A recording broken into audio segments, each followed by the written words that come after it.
योग, ध्यान, ज्ञान, भक्ति यानी समग्र आध्यात्मिक विकास करना चाहते हैं आप, तो आप बिल्कुल सही वीडियो देख रहे हो। बशर्ते कि आपको यह वीडियो पूरा देखना होगा और इस वीडियो में जो छोटी छोटी बात बताई जा रही है उसे आपको पालन करना होगा। यानी यह वीडियो प्रैक्टिकल वीडियो है। आपको अब ऐसी कोई भी कमेंट करने की जरूरत नहीं पड़ेगी कि मैं ध्यान की गहराई को प्राप्त नहीं कर पा रहा हूँ। कुछ साधक ने मेरे से सवाल किया था कि बुद्ध ने तो किसी गुरु के पास नहीं गया। वह बिल्कुल गलत बात। उन्होंने इतने गुरुओं के पास गया कि आपको पता ही नहीं। लेकिन मैं आपको यहाँ पे कोई बहस के लिए नहीं बुलाया हूँ। एक ऐसी प्रैक्टिकल बात बताऊंगा जिसका बुद्ध ने पालन किया था और इस विधि को आपको भी पालन करना है। इस विधि को विपस्सना विधि कहते हैं। जैसे कि नाम से ही पता चलता है, विप्र असना। असना मतलब आसन, विप्र यानी गरीब। आप भी समझते हो विप्र यानी गरीब। अब गरीब का अर्थ धन से नहीं होता है। विप्र का मतलब होता है गरीब, पर जिनके पास काम, क्रोध, लोभ, मोह ना हो। पर हम संसारी लोग उन्हीं से होकर गुजरे हैं। अगर हम उसे छोड़कर आते भी हैं तो पैर में दाग तो रहेगा ही। तो हम ये नहीं कह सकते कि हम गरीब हैं। अगर आप गरीब हो तो आपको गरीब नवाज यानी परमात्मा जरूर आपको नवाजेगा। तो मैं इस वीडियो में एक ऐसी विधि बताऊंगा जिससे आपको परमात्मा हृदय के अंदर प्रकट हो जाएगा। सच कह रहा हूँ, 100% सच कहता हूँ। बशर्ते इन वीडियो में पूरी बात जो बताई जा रही है उसे आपको पालन करना है, उन छोटी छोटी बारीकियों को समझना है। अगर रुकते हो यानी आप गहराई में नहीं पहुंचते हो, इसका कारण मैं नहीं, इसका कारण कोई और नहीं, इसका कारण आप होंगे, क्योंकि आपने विप्र नहीं बन पाया। विपस्सना में उतरने के लिए सबसे बड़ी बात होती है विप्र होना और आत्मा में स्थिति लाना है आपको, यानी आसन में उतरना है। आसन का मतलब होता है बैठना। तो बैठेगा कौन? हमारा मन, क्योंकि संसार में भटकने वाला है वो है मन। इच्छा के कारण ही जन्म मरण है, इच्छा के कारण ही हमें दुख है, इच्छा के कारण ही हमें सुख है। हमें दुख और सुख से पार जाना है, अच्छे और बुरे से पार जाना है। तो जैसे कि हमारे साधक आते हैं शिविर में, और जिस जिस साधक को जितनी जितनी श्रद्धा होती है उनके अष्ट सात्विक भाव प्रकट होने लगते हैं। जैसे कि आप वीडियो पे भी देख रहे हो, बहुत सारे लोगों का इस ध्यान को करने के बाद बहुत सारी ऐसी क्रियाएं घटने लगती है। स्वतः हंसते हैं, स्वतः रोते हैं, स्वतः आनंदित होते हैं, कोई ध्यानस्थ होते हैं, कोई क्रिया होने लगती है। तो यह सब घटना अपने आप होने लगती है, क्योंकि हमारे अंदर सोई हुई शक्ति, हमारे अंदर की सोई हुई भावना जागृत होने लगती है। बशर्ते कि हम कुछ जानते हैं, कुछ करेंगे, कुछ पहले से करते हैं। इन भावों को छोड़कर अर्थात विप्र होकर आप इस आसन में स्थित लाओगे तो आप विपस्सना के इस पूरे ध्यान को समझ पाओगे। तो जो भी साधक अपने आप ना कर सके तो हमारी साधना शिविर होती है, इन साधना शिविरों में आप शामिल हो सकते हो। ये जो आप वीडियो क्लिप देख रहे हो ये हमारे हिमालय साधना की क्लिप है। बहुत ही कम लोग होते हैं हमारे शिविर में। आप ज़्यादा भीड़ देखना चाहो तो बहुत सारे संत हैं जिनके यहाँ बहुत ही भीड़ होती है।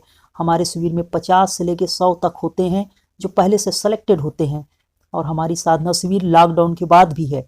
फिलहाल मैं आपको एक ऐसी प्रैक्टिकल वीडियो बता रहा हूँ, ऐसी प्रैक्टिकल बात बताऊँगा कि आप घर बैठे ही, जैसे कि आप मिठाई की दुकान पे जाते हो, किलो भर मिठाई खरीदने से पहले एक टुकड़ा आप टेस्ट करते हैं कि आपको वो स्वाद कैसा लगा, उसके बाद आप उसे खरीदते हो। ठीक वही बात इस विपस्सना ध्यान विधि को आप समझें और पूरी वीडियो देखने के बाद वीडियो ऑफ करके कान में हेडफोन लगाकर मोबाइल बंद करके आप इस विधि को पालन करें और निश्चित ही आपको वो सफलता मिलेगी जो अब तक आपको नहीं मिली है। तो मैं आपको जो बारीकी बता रहा हूँ उसे आप ध्यान रखेंगे। हमें पूरी तरह से श्वास लेनी है। हमने श्वास लेने की कला को भूल चुके हैं। जैसे छोटा बच्चा जब सोता है पूरी तरह से उसकी हृदय धड़कती है, हृदय ही नहीं पूरा नाभि धड़कता है, उनके पूरे शरीर में कंपन होता है, आप भी देख चुके हो। लेकिन जैसे जैसे बड़ा होते गए हमने उस श्वास लेने की क्रिया को भूल से गए। यह श्वास की वह प्रक्रिया है जिसका बुद्ध ने पालन किया था। जब वह बहुत सारे कर चुका, बहुतों गुरु के पास जा चुका और करने के भाव था, उनके अंदर एक ऐसे मोटे अहंकार था। अब आप उन पे श्रद्धा करते हैं तो बुरा मानेंगे, पर बुरा मानने की जरूरत नहीं है। हम संपूर्ण मनुष्य, संपूर्ण मानव जाति कुछ न कुछ करते हैं, कुछ न कुछ जानते हैं, इस भाव से ग्रसित होते हैं। यही वो कारण है जिनके कारण हम आत्म स्थिति प्राप्त नहीं कर सकते। वह भी जितने भी गुरु ने बताया उसे उसने पालन किया, जैसे कि उनके शास्त्रों में आता है, जैसे कि उनके भिक्षुओं ने लिखा है।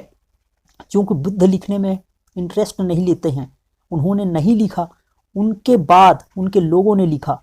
और जो भी लिखा गया है वह तो एक राख है, चिंगारी तो बुझ गई। जब जीवित थे तब हमने पालन नहीं किया, और जब शरीर छोड़ के जा चुकते हैं संत, तब हम उसके फोटो में अगरबत्ती लगाते हैं। तो मैं जो बातें बता रहा हूँ इसे आप प्रैक्टिकल करेंगे।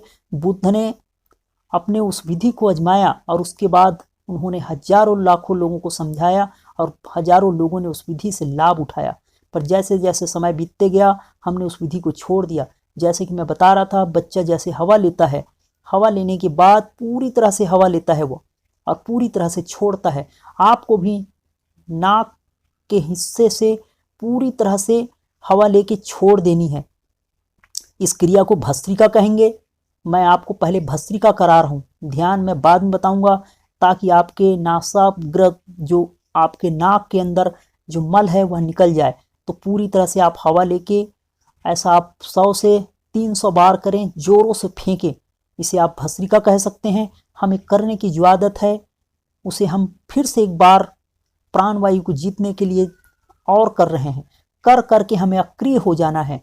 इनके बाद बात को पूरा समझें। आपको पूरी तरह से भस्त्रिका करना है। 300 बार गिनती लगा के करिए, दोनों नाक से पूरा हवा लीजिए, जोरों से फेंकिए। इसे भस्त्रिका कहेंगे। और इसे जितना जोरों से फेंक सकोगे बहुत ही अच्छी बात होगी। शरीर का बगैर ध्यान रखें। अब शरीर से छोड़कर हम प्राण में आएंगे। जब हम शरीर के भाव को छोड़ देंगे तो प्राण में आ जाएंगे, और हमारा प्राणमय शरीर स्वतः जब प्राण चलने लगेगी फिर मनोमय शरीर में पहुंचेंगे।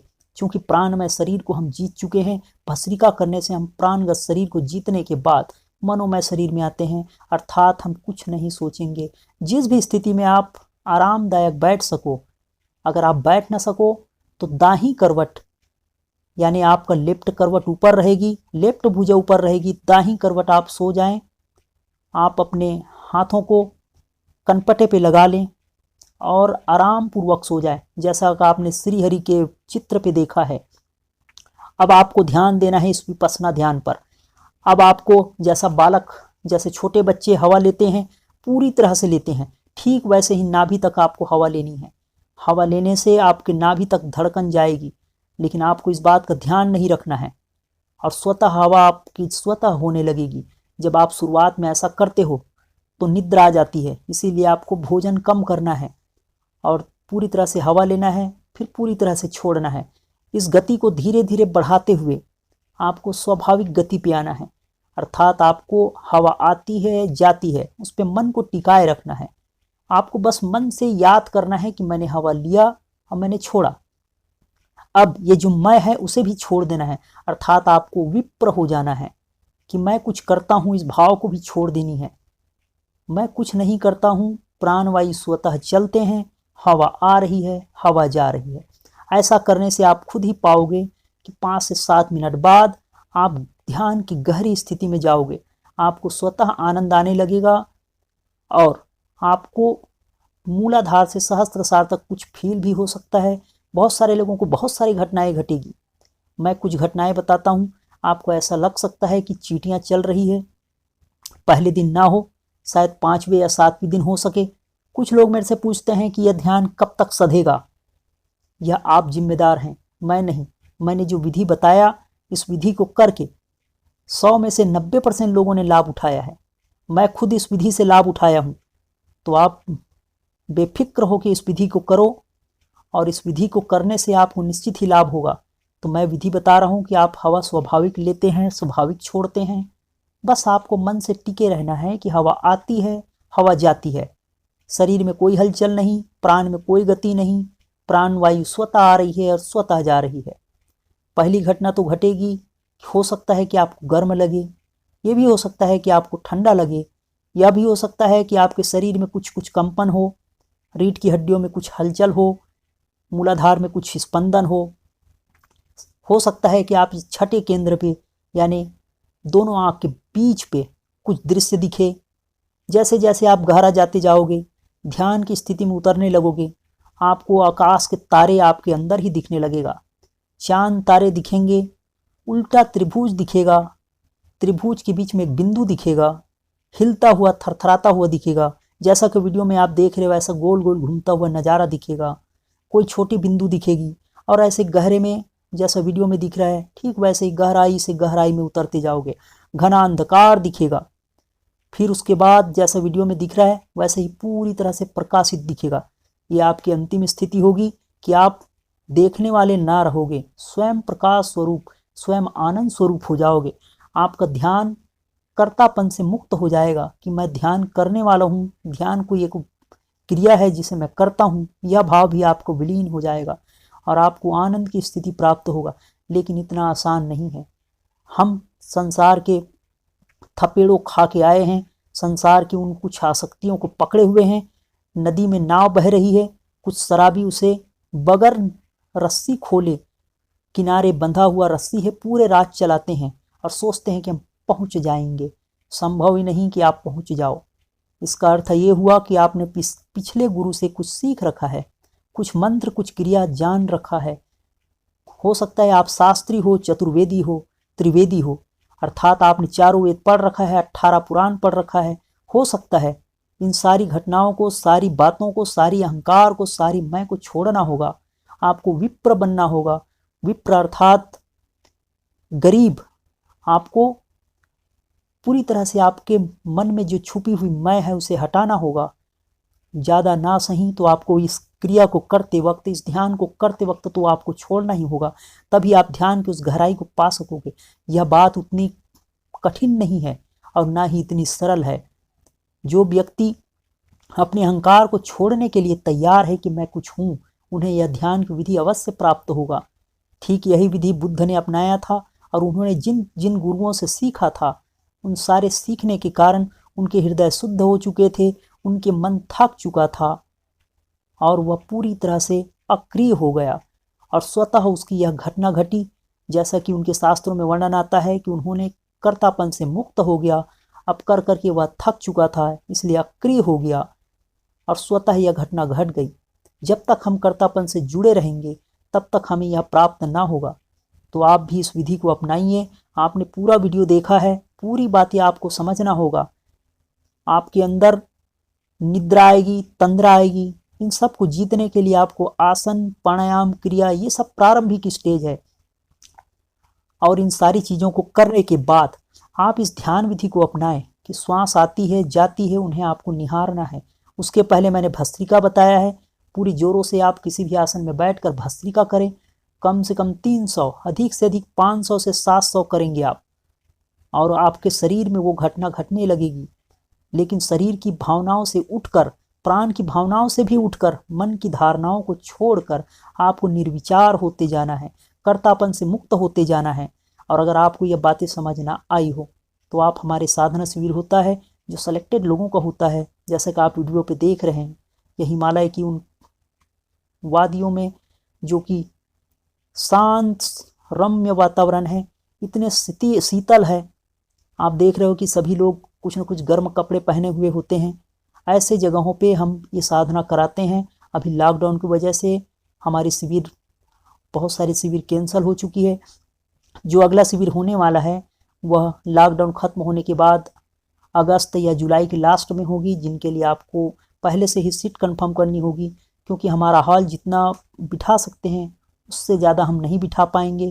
तो पहले आप सीट कंफर्म कराइए और ऐसे साधना शिविर में आप शामिल होकर उन दिव्य घटनाओं को खुद ही महसूस कीजिए। तो मैंने अब तक जो वीडियो में बताया है उसे आप पालन करें और इस विपश्यना ध्यान का लाभ उठाएं। आपको पूरी तरह से बच्चे बन जाना है। श्वास लेते वक्त एक बार फिर मैं आपको याद दिला दूं कि जैसे बच्चा स्वतः हवा लेता है, स्वतः छोड़ता है, बस आपको किसी भी शांत स्थान में बैठकर आपको कम भोजन ग्रहण करके, हो सके तो आप मौन रखें। आप जितना कम बोलेंगे उतना ही आप आत्म स्थिति प्राप्त करोगे।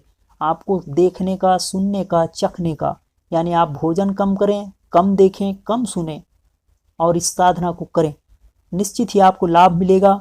मैं ज़्यादा नहीं कहता, मात्र 7 दिन में आपको वो चमत्कार घटेगा कि जीवन में अब तक ना घटा हो। मैं स्वयं कहता हूँ इसी विधि के द्वारा मैंने काफ़ी लाभ उठाए हैं। मैंने जाने अनजाने में बहुत ही छोटे में, मतलब मेरी उम्र बहुत ही छोटा था, मैं शैशवावस्था में था, तब मैं सोने की विधि कर रहा था कि सभी लोग सोते हैं तो मैं भी ऐसा सोऊं। और मुझे ये घटना, ये वीडियो में मैंने जो बातें बताया, ये मैंने बहुत पहले अनुभव किया हुआ है। काफ़ी सारे लोग मेरे से कमेंट करते थे कि आपने क्या अनुभव किया है। वैसे बताया नहीं करते हम, योग्य अधिकारी को ही बताते हैं। आपको सच में जानना है तो आप हमारे आमने सामने आओगे तो आप पूछ सकते हो। इसमें तो सभी लोग सुन रहे हैं, तो जो मैंने हिंट किया वो आप समझ सकते हो कि हाँ, कि मैंने करा है। बस इतना ही पर्याप्त है आपको बताने के लिए। और आप स्वयं करके देखें। आपके अंदर कोई भी अहंकार होगा तो आप यहाँ तक ना पहुँच पाओगे। आप अहंकार को दूर करो कि आप शास्त्री हो, चारों वेद पढ़े हो, 3 वेद पढ़े हो, बस इस विधि को अपनाओ। ऐसा मैं नहीं कहता, सारे संत कहते हैं, और आप निश्चित ही वो लाभ प्राप्त करोगे। आप हमारे साथ जुड़े रहे, धन्यवाद।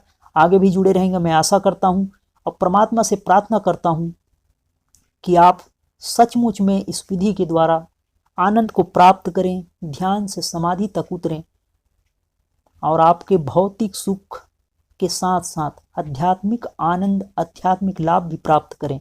फिर मिलेंगे।